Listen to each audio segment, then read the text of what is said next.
एक मुलाकात ऐसी शख्सियतों के साथ जिन्होंने दिया है अपने जीवन को एक नया मुकाम।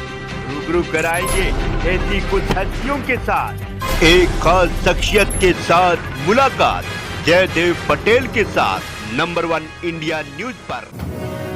नमस्कार व्यूअर्स, मैं जयदेव पटेल और आप देख रहे हैं नंबर 1 इंडिया न्यूज। आपका एक बार फिर स्वागत है एक खास शख्सियत के साथ मुलाकात प्रोग्राम में। आज हम बात करेंगे पिछले कुछ दिनों से एक ऑनलाइन पिटीशन सर्कुलेट हो रही है सुप्रीम कोर्ट के जजेस और जस्टिस डी.वाई. चंद्रचूड़ के खिलाफ। इसी पर ज्यादा बात करने के लिए हमारे साथ खास मेहमान जुड़ गए सुप्रीम कोर्ट के अधिवक्ता संजय के चड्डा। संजय जी, आपका बहुत बहुत स्वागत है आज हमारे प्रोग्राम में। धन्यवाद जयदेव जी।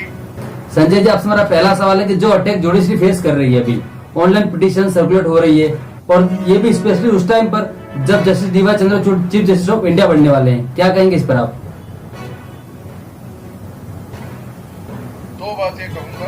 पहली, कड़े शब्दों में इस तरह के अटेम्प्ट की जिसके पीछे कोई सब्सटेंस नहीं है। आप पढ़ें वो 150 पेज का 200 पेज का डॉक्यूमेंट जो सर्कुलेट हो रहा है, कोई सब्सटेंस नहीं है। सिर्फ लॉ के प्रोविजंस को ऊपर नीचे करके पेश करने का प्रयास किया जा रहा है।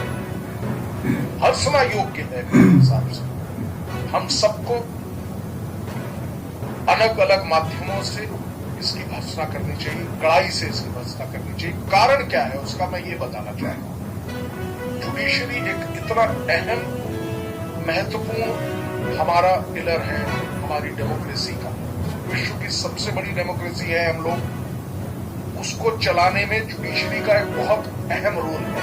मैं आपकी बात के साथ जुड़ सकता था यदि किसी ऐसे व्यक्ति के खिलाफ कोई तथ्य दिए होते जो व्यक्ति की कोई छवि खराब है, कोई जिसने पहले के कार्यों में कोई भी आप एक तिनका भी दिखा देते तो आपकी बात से कोई भी मुखाबित हो सकता था, आपकी बात को मान सकता था।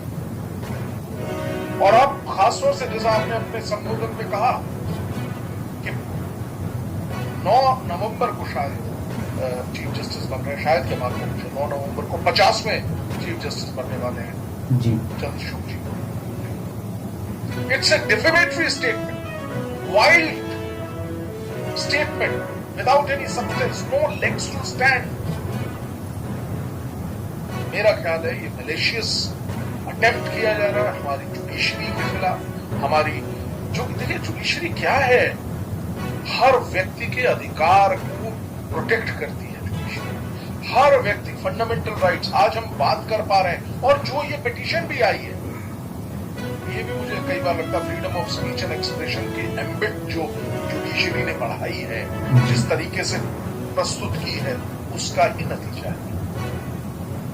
आज अदरवाइज आप किसी अन्य राष्ट्र में कहीं पे भी किसी भी इंस्टीट्यूशन के खिलाफ इस तरीके से नहीं बोल सकते।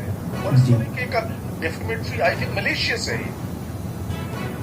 और मैं इसकी, अगर आप मुझसे पूछें किसी भी तरीके से जी, जो भी, मैं तो कई लोगों के मैंने पॉइंट्स में पढ़ के और बात भी करी पर्सनल लेवल पे भी मैंने, और कई लोग इसकी कड़ी भर्त्सना कर रहे हैं। देखिए क्या होता है कि अगर आप इंस्टीट्यूशन की इमेज को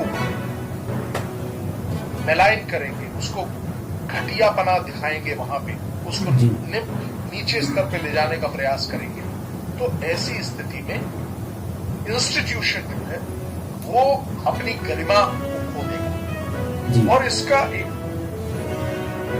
बहुत बुरा परिणाम होगा हमारी पूरे सिस्टम में। तो आवश्यकता यह है कि इस तरह के अटेम्प्ट्स की भर्त्सना की जानी चाहिए, खरी निंदा की जानी चाहिए, जिससे कि इसमें कोई डीप एनालिसिस करने की आवश्यकता नहीं है। मेरा ऐसा मानना है। मेरे से अगर आप पूछें, और आपने मुझे किसी वजह से यहाँ बताया है कि मैं इस चीज पे अपना प्रकाश डालूं, और मैं बड़े इंडिपेंडेंटली और बड़े स्पष्ट शब्दों में मैं इसकी बड़ी निंदा जी। संजय जी, हमारा विश्वास नहीं होगा जयदेव जी अपने सिस्टम के ऊपर, तो हम कैसे अग्रसित होंगे? अगर सबसे अहम है कि हम अपने सिस्टम के ऊपर पूर्णतः विश्वास करें बिना किसी उसके, और अगर कहीं पे किसी बात में सब्सटेंस है तो उसका एनालिसिस किया जाना चाहिए, उसका अवलोकन किया जाना चाहिए और ये संस्थाएं ही उसका अवलोकन करें, ऐसा मेरा मानना है। संजय जी, इससे जुड़े हुए मेरे कुछ और सवाल भी हैं। ज्ञानवापी मामले को लेकर कोर्ट में सुनवाई से पहले मुस्लिम पक्ष के वकील ने कोर्ट पर सवाल उठाए, बल्कि विवादित टिप्पणी भी कर दी। अंजुमन इंतजामिया के जॉइंट सेक्रेटरी SM यासीन ने कहा कि अब उन्हें कोर्ट पर भरोसा नहीं है, और ये भी कहा कि अगर कोर्ट का बस चले तो कह दे कि हिंदुस्तान में मुसलमानों को रहने की जगह नहीं है। इसे कैसे देखते हैं आप? मैं इसे सिर्फ एक पॉलिटिकली मोटिवेटेड स्टेटमेंट के तौर पे देखता हूं।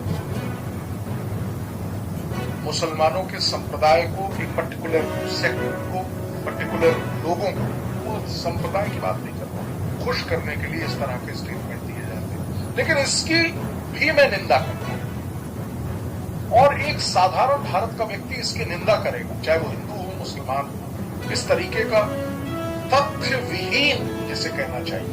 क्या हमारे राष्ट्र में न्याय का जब दिया जाता है तो क्या किसी भी प्रकार से ये पूछा जाता है कि आप मुस्लिम हैं, हिंदू हैं, सिख हैं, ईसाई हैं?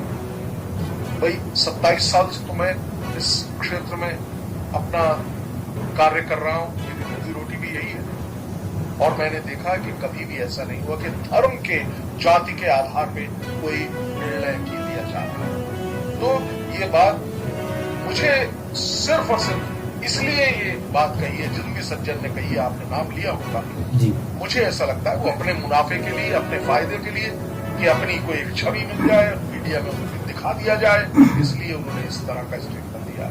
ये तथ्यों से बहुत परे है, दूर है। हमारे सिस्टम में जरूर खामियां हैं, मैं इसकी बारे में जब कभी बात होगी तो मैं जरूर बताऊंगा भी आपको। कई जस्टिस डिलीवरी सिस्टम में खामियां हैं, no doubt about it, but that doesn't mean that our system is rotten, हमारा सिस्टम समाप्त हो चुका है, ये नहीं है इसका मायना। और खास तौर से मैं बड़ी जिम्मेदारी से आपके माध्यम से कहना चाहता हूं कि मैं, क्योंकि इस सिस्टम में बैठा हूं, इस सिस्टम में इन्वॉल्व हूं, हम भी हमारे चाहे बहुत ही सूक्ष्म केसेस हैं, कुछ केसेस हैं, चाहे हम जितने भी कंट्रीब्यूट करते हैं, बहुत थोड़ा सा कंट्रीब्यूट है, लेकिन हम भी इस सिस्टम के पार्ट हैं।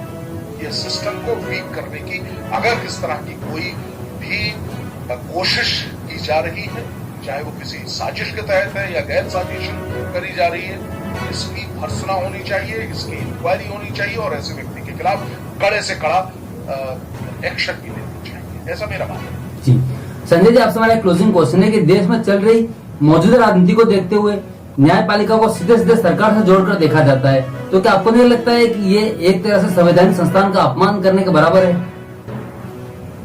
देखिए, यही मैं बता रहा हूँ, यही मैंने अपने पिछले जो थोड़ी देर आपसे बात की है, मेरा कहने का भाव यही है कि हमारा जो संस्था है, हमारी जो पूरा राष्ट्र है, हमारी जो डेमोक्रेटिक सिस्टम है, वो गवर्न होता है, और उसमें बड़ी परिपक्वता के साथ कॉन्स्टिट्यूशन ने सेपरेशन ऑफ पावर किया हुआ है। जुडिशरी, लेजिस्लेचर, एग्जीक्यूटिव, तीनों के अलग अलग रोल्स हैं, तीनों को अलग अलग डिफाइन किया हुआ है, और मजे की बात है चेक्स एंड बैलेंसेस का सिस्टम है।